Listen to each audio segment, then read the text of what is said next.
도배도 제 돈으로 하고 전기 스위치도 제 돈으로 바꾸고 천장등 문고리 하나까지 다 싹 바꾸고 그 주방에 타일도 페인트까지 칠해가지고 진짜 꾸며서 살던 집이었는데 집주인한테 연락이 온 거야. 갑자기 나보고 나가달라고. 진짜 잠시만요.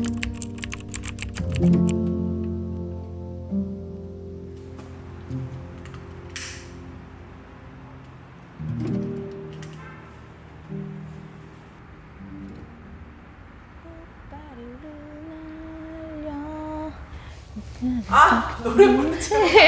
혜민아. 어? 오늘 비가 엄청 많이 와. 그러게 진짜 많이 오더라. 장마래. 꾸리꾸리하다. 비가 많이 오니까 슬픈 얘기 한번 하자. 또 요즘 있지, 슬픈 얘기 있었지. 자, 시작해볼까요? 네, 안녕하세요. 디에디트 에디터입니다. 오늘은 사실 그동안 채널에서 좀 딱 정확하게 말을 할 기회가 없었는데 이제는 조금 말씀을 드려야 할 것 같아서 카메라를 켰습니다. 제가 올해 4월에 2년 동안 잘 살고 있던 전셋집에서 정말 갑작스럽게 쫓겨나게 되었어요. 그 집에 정이 정말 많이 들었거든요. 제가 독립을 해가지고 처음으로 혼자 살기 시작했던 저의 첫 자취집이기도 하고 또 처음에 진짜 엉망이었거든요. 그 집이 전셋집인 걸 알면서도 여기서 오래 살아야지 이런 생각으로 제 돈 진짜 150만 원을 넘게 들여가지고 제 손으로 하나하나 다 꾸며가지고 살던 집이라서 저는 엄청난 애착을 갖고 있었단 말이에요. 그러니까 야, 그 집 처음에 들어갈 때 얼마나 촌스러웠어. 진짜 이상했거든요. 다 고쳐놨는데. 당연히 딱 2년만 살고 나올 줄 알았으면 그렇게까지 고치고 살진 않았겠죠? 도배도 제 돈으로 하고 전기 스위치도 제 돈으로 바꾸고 천장등 문고리 하나까지 다 싹 바꾸고 그 주방에 타일도 페인트까지 칠해가지고 진짜 꾸며서 살던 집이었는데 제가 이 집을 어떻게 꾸몄는지 소개했던 영상에서 댓글로 여러분들이 막 집주인 돈 벌었다. 맞아. 집주인 개싸비득. 전세인데 아깝다. 남의 집 시공을 하냐. 뭐 이런 댓글이 당시 엄청 달렸거든요. 저는 그때만 해도 내가 행복하게 살면 됐지 뭐 이렇게 생각하기도 했고 또 저한테는 전세 계약 갱신 청구권이 있으니까 당연히 적어도 2년 더하기 2년, 4년 정도는 그 집에서 더 살 생각이었단 말이에요. 전세 계약 만기가 올해 3월 12일이었는데 2월 초 정도에 부동산에서도 당연히 저는 재계약하는 줄 알고 계약서 도장 찍는 날짜 조율하고 문자로 그랬거든요. 근데 갑자기 집주인이 전화가 와가지고 전세금을 5%보다 더 올려줄 수 있냐고 안 되냐고 연락이 오더라고요. 전월세 상한제 때문에 계약을 갱신할 때 최대 5%까지만 계약금을 올릴 수 있거든요. 전세금을. 그래서 저는 그걸 알고 있으니까 그건 좀 어려울 것 같아요 라고 했거든요. 그때 집주인이 알겠습니다 하더니 갑자기 다음 날인가? 또 전화가 와가지고 아무래도 나가줘야 할 것 같다고 자기가 그 집에 들어와 살 거라고 하는 거예요. 그러면서 저한테 3개월 주겠다고 되게 호의를 베푸는 것처럼 그렇게 말을 하더라고요. 그 사이에 다른 집 알아보시라고 하는 거예요. 그 전화를 딱 받았을 때 촬영을 하다가 잠깐 틈이 나가지고 전화를 받은 건데 진짜 누가 망치로 머리를 이렇게 쾅 때린 것처럼 머리가 너무 띵하고 진짜 패닉. 귀에서 삐 하는 소리가 들리면서 세상이 빙글빙글 도는 거예요. 솔직히 저는 그때 어떻게 촬영을 맞춰둘지 잘 기억이 안 나요. 저는 이사는 아예 생각도 안 하고 있었는데 갑자기 3개월 뒤에 아예 집을 새로 구해가지고 나가야 한다고 하니까 이거 어떡하지? 제가 이 집을 얼마나 힘들게 구했는지 제가 제일 잘 알잖아요. 그거를 다시 할 자신이 없더라고. 주말마다 내 휴일 반납해가지고 부동산 엄청 돌아다니고 내 예산에 맞는 집 보면 또 좌절하고 그리고 뭐 어떻게 집을 구해가지고 또 그 집을 다시 꾸미고 뭐 이런 일련의 과정들이 주마등처럼 이렇게 제 머릿속을 이렇게 싹 스쳐 지나가면서 지치더라고. 그 순간은 약간 바닥에 주저앉아가지고 엉엉 울고 싶은 약간 심정이었어요. 근데 또 저는 어른이니까 가만히 앉아가지고 나한테 왜 이런 일이 생겼지? 나는 왜 이렇게 불행하지? 이렇게 좌절한다고 해결되는 건 아무것도 없더라고요. 뭐 어떡해. 이미 벌어진 일은 벌어진 거고 그 주에 바로 부동산에 연락해가지고 이제 집을 보러 다니기 시작했거든요. 막상 보러 다니기 시작하니까 너무 암울한 거야. 그동안 서울 전셋값이 너무 오른 거예요. 제가 이미 살고 있는 집이랑 거의 똑같은 조건인데 전셋값이 거의 5천에서 8천 이상이 올랐더라고요. 그 사이에. 제가 이전에 구했던 집이 전세 1억 8천이었는데 이 돈으로는 10평 투룸은 뭐 도저히 상상도 상상도 못하는 금액이고, 그리고 아예 서울에 전세가 별로 없어요. 다 월세더라고. 또 현타가 2차로 좀 엄청 세게 왔어요. 왜 나는 그동안 이렇게 돈을 안 모으고 쇼핑을 하고 돈을 싸제꼈나. 괜히 이전 집에 150만 원 쓴 내가 너무 얼탱이었고 너무 바보 같고 내 머리를 치고 싶고 너무 온갖 생각이 다 들더라고. 여러분, 집을 보러 다니잖아요? 그럼 나한테도 화가 나고 하늘 높은 줄 모르고 오르는 서울의 집값에도 너무 화가 나고 온 세상에 다 화가 나. 막 지구 부셔부셔. 근데 제가 집을 구하러 다니면서 이전 집에서 단 한 가지 마음에 안 들었던 게 있었거든요. 그게 바로 채광이었어요. 이전 집이 한낮인데도 조금 어두운 편이라서 다음번에 구하는 집은 해가 좀 잘 들었으면 좋겠다라고 생각을 했었는데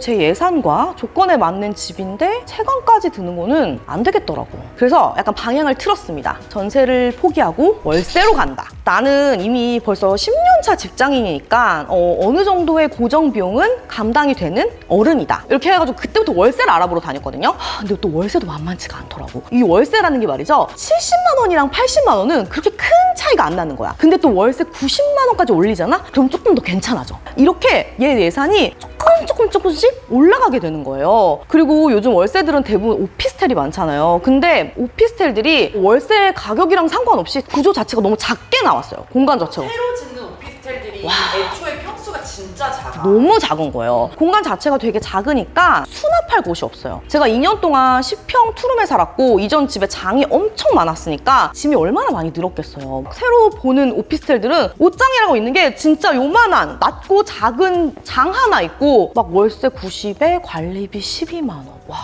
이 돈을 내고 서울에 다들 산다고 약간 이런 생각이 들더라고요. 그러다가 지금 제가 살고 있는 이 집을 발견했거든요. 이사한 집이 결론적으로 말하자면 월세 100만 원에 관리비 5만 원. 그래서 한 달에 고정적으로 나가는 돈이 105만 원이거든요. 일단은 창이 엄청 커요. 남향이고 채광이 진짜 좋아요. 그리고 회사랑 위치가 되게 가까워요. 지하철 한 정거장 거리라서 또 거리가 되게 핫한 동네라서 집 주변에 카페가 한 10개 정도 되는 초카세권이고, 그리고 거실 겸 주방에 방 하나 있는 1.5룸이라고 하죠. 작년 9월에 지은 새 건물이라서 집도 완전 새 집이에요. 그리고 수납장부터 TV, 세탁기, 심지어 전자레인지까지 있는 풀 옵션. 인터넷도 풀 옵션. 너무 좋잖아요. 관리비가 싸다. 관리비 괜찮죠? 관리비도 되게 잘 봐야 되거든요. 그리고 딱 이 집을 보는 순간 좀 느낌이 왔어요. 이 가격대에 이런 집은 없다. 내가 찾던 집이다. 근데 월세가 너무 비싸잖아요. 그래서 정말 반나절 동안 제 머리를 땡땡을 굴리면서 고민을 하다가 더 많이 고민을 하면 왠지 이 집이 나가버릴 것 같은 거야. 그래서 바로 그냥 결정을 했어요. 반나절 만에? 네, 반나절. 대단하다. 그러니까 왜냐면 집을 그동안 봤잖아. 이 가격대에 요 정도 조건은 없다. 라는 게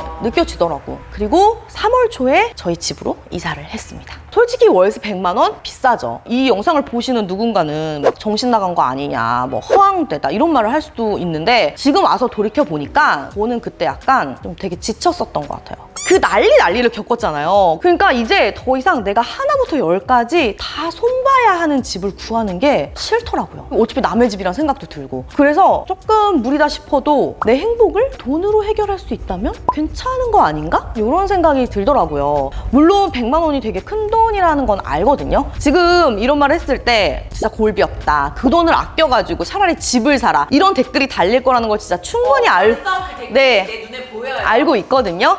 그리고 좀 무섭기도 하고 근데 저는 어른이 된다는 건 자기가 어떤 사람인지 배우는 거라고 생각을 하거든요. 나는 이럴 때 너무 행복해. 아무리 힘든 하루를 보내도 이것만 있으면 버틸 수 있어. 누구한테나 잘 생각을 해보면 이런 반짝이는 순간이 있잖아요. 예를 들어보면 에디터 B는 퇴근하고 나서 자기 전에 매일 영화 한 편씩을 보는 게 제일 행복하다고 하더라고요. 그러니까 집에 160만 원짜리 4K 프로젝터를 사는 거지. 그리고 경아미는 좋은 사람들과 맛있는 걸 먹을 때 제일 큰 행복을 느낀다고 했잖아. 그러니까 좋은 와인과 좋은 레스토랑에 가는 걸 즐기고 거기에 대한 투자를 아끼지 않고. 그쵸? 그걸 위해서 돈을 버는 거지. 사람마다 가치를 두는 기준이 되게 다르잖아요. 저는 나를 행복하게 하는 가장 빠르고 확실한 방법을 알고 있는 사람은 아무리 인생이 힘들어도 흔들리지 않는다고 생각을 하거든요. 저한테는 그게 집에 혼자 있을 때예요. 그 사실을 저는 지난 2년 동안 제가 혼자 살아오면서 확실하게 알게 된 것 같아요. 확신을 얻었어요. 그러니까 여러분, 남이 어디에 얼마를 쓰는지 너무 엄격한 잣대를 들이대고 사치를 한다 혹은 분수에 안 맞는다고 손가락질하지 않았으면 좋겠습니다. 우리 모두 관대해져요.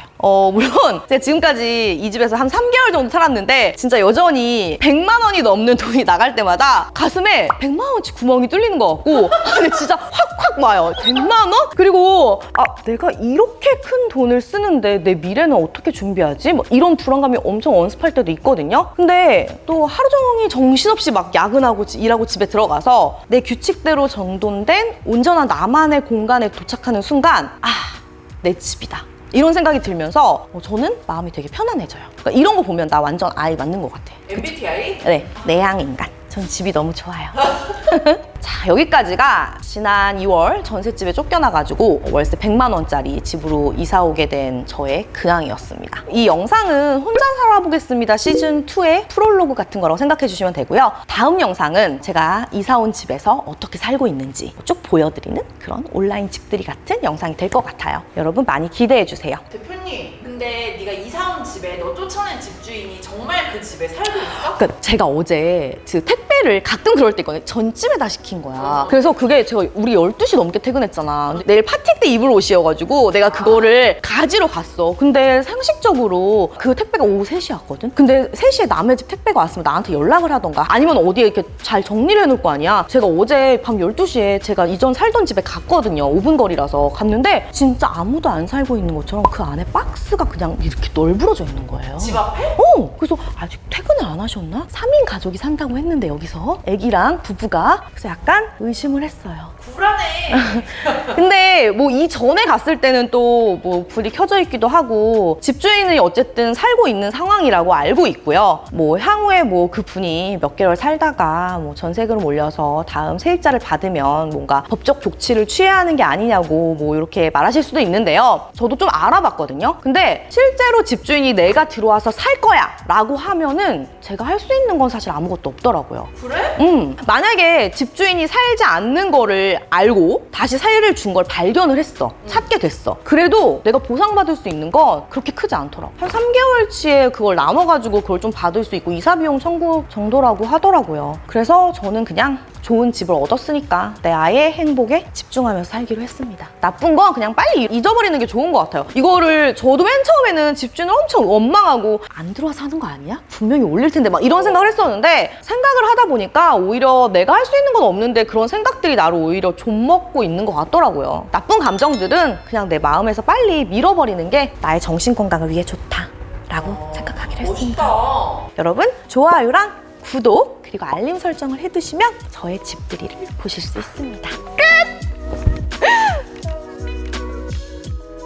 진짜 진지하게 한 번만 해봐. 오프닝에 혹시 뺄 수 있나? 우는 걸 잘 못해요. 그러니까 우는 거야 진짜 진지하게. 제가 어느 날 갑자기 연락을 받았는데 잠시만요. 이거 카메라 좀 끊을게요. 괜찮아요. 저는 잘 살고 있습니다. 벌써 까먹었잖아. 네. 단순한 사람이라서. 안녕.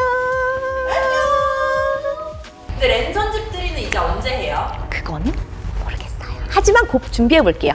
한 달 안에 약속. 거짓말 하지 마.